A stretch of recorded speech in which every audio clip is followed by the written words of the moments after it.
أعوذ بالله من الشيطان الرجيم.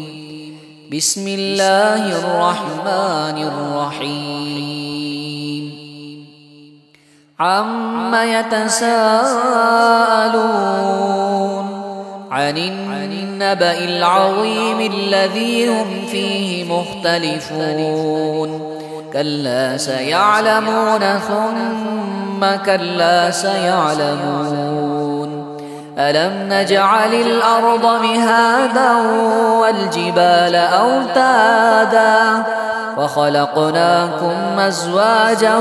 وجعلنا نومكم سباتا وجعلنا الليل لباسا وجعلنا النهار معاشا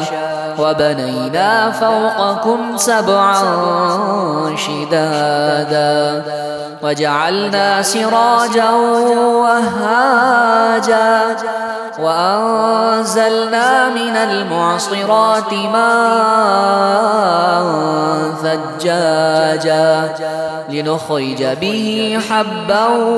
ونباتا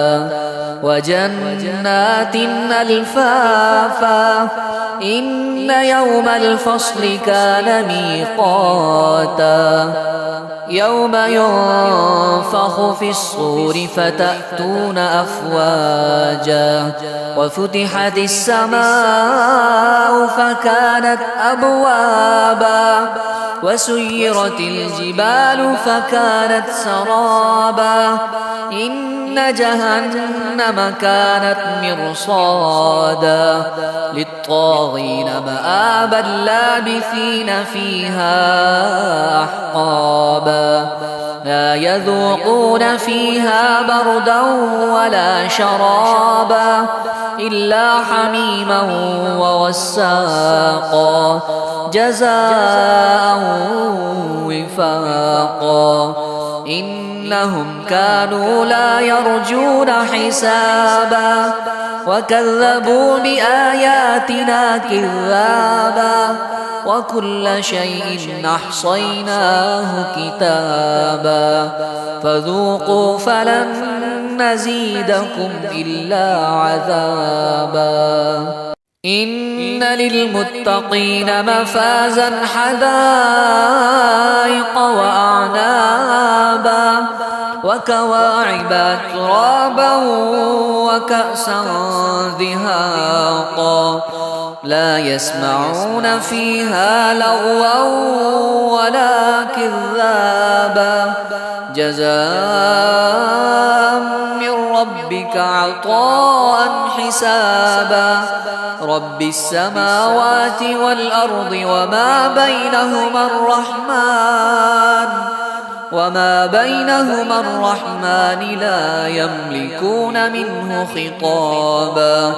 يوم يقوم الروح والملائكة صفا لا يتكلمون إلا من أذن له الرحمن وقال صوابا